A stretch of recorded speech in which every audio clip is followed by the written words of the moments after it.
I grabbed the wrong luggage at the airport by mistake. The contents have turned my life into a nightmare. Written by Reddit user Lapis Laghoulie.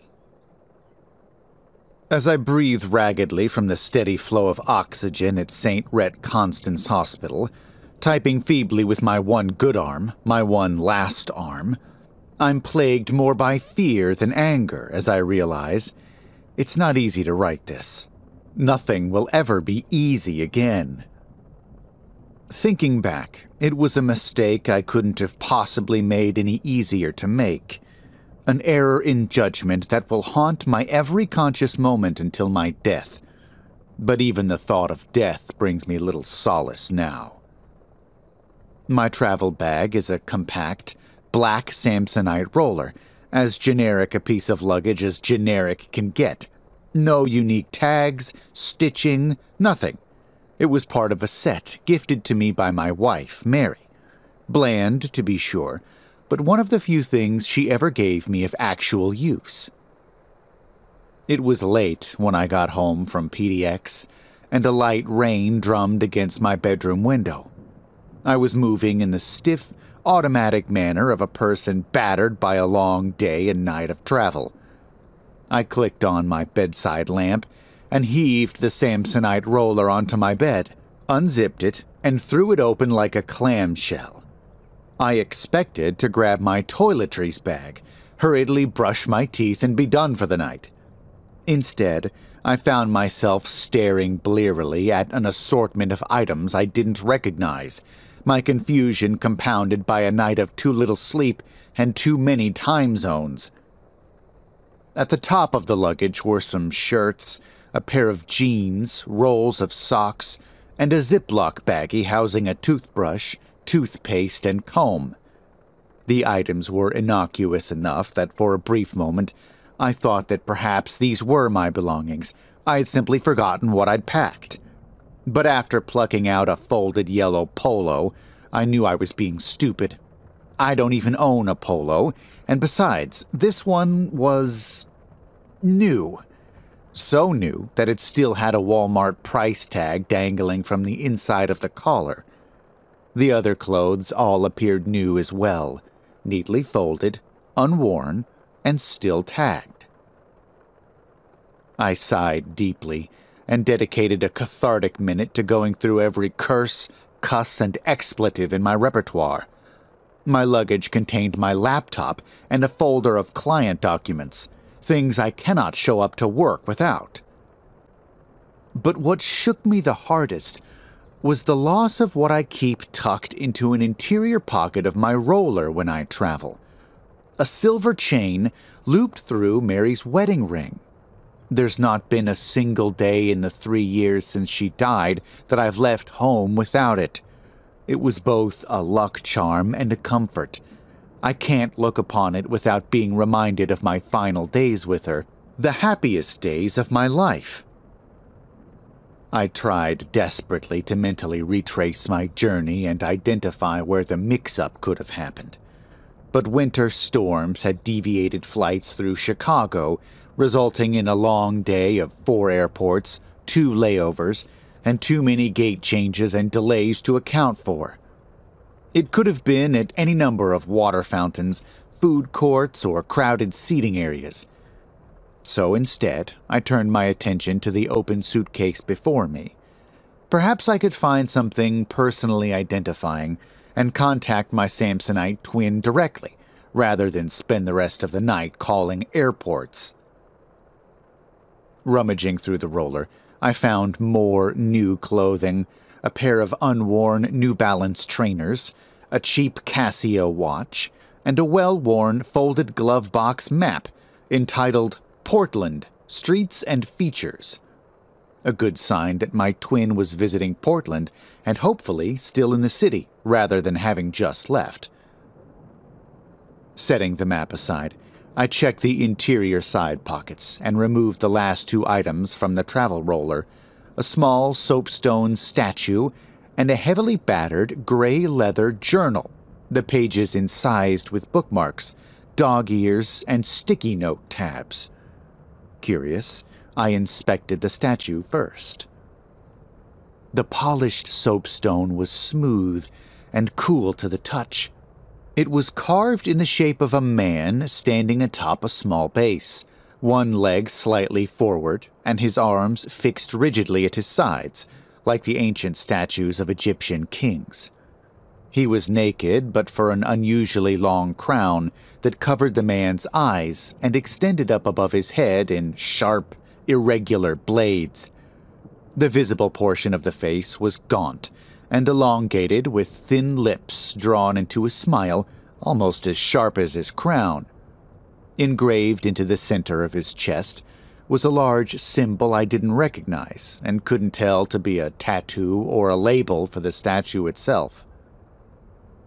In any case, the carving unnerved me, and the longer I held it, the hotter it felt in my hand, until on instinct I unceremoniously tossed it back into the luggage, growling a curse over Portland's hipstery New Age tourist traps and the internet bullshit they get away with selling.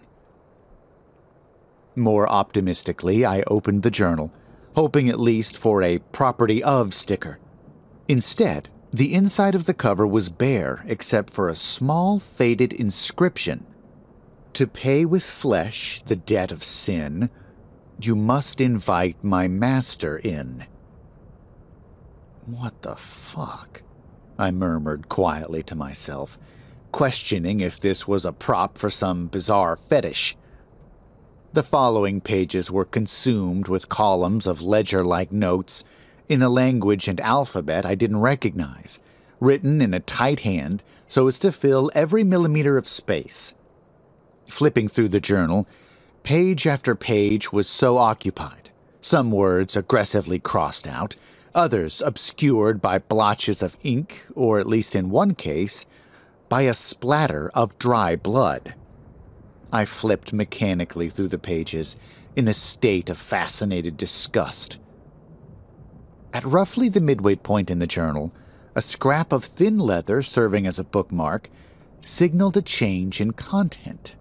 The page was entitled Jeremy Rodriguez and mercifully written in English. The text below appeared to be a list of biographical information on Mr. Rodriguez: address, phone number, immediate family members, workplace, birth date, etc. Cautiously hopeful that I had found the bag's owner, I moved the bookmark out of the way, disturbed to find that from it protruded a couple of wispy, dark-colored hairs. Shaking off a shiver of repulsion, I tossed it away and read the notes scrawled across the bottom of the page. Causa delicti. Adultery. 2 mistresses. Wife, Annabelle Rodriguez, suicide. January 2nd, 18. Pretium. Conflagration. Home. After that, the remaining lines were blank.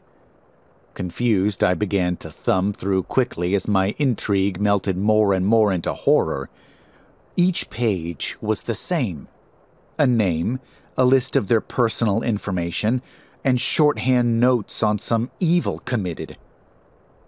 Andrew Haddix, causa delicti, theft, 2 gas stations, 6 muggings, Pretium, flaying, Buena Vista Park. Lucy McIntosh, causa delicti, greed, deracination, 13 tenants displaced, 4 homeless, Pretium, dismemberment, workplace. Entranced as I was with flipping through the dozens of stalker-murderer diary entries, I hadn't yet noticed that the light from my bedside lamp had begun to slowly go dark.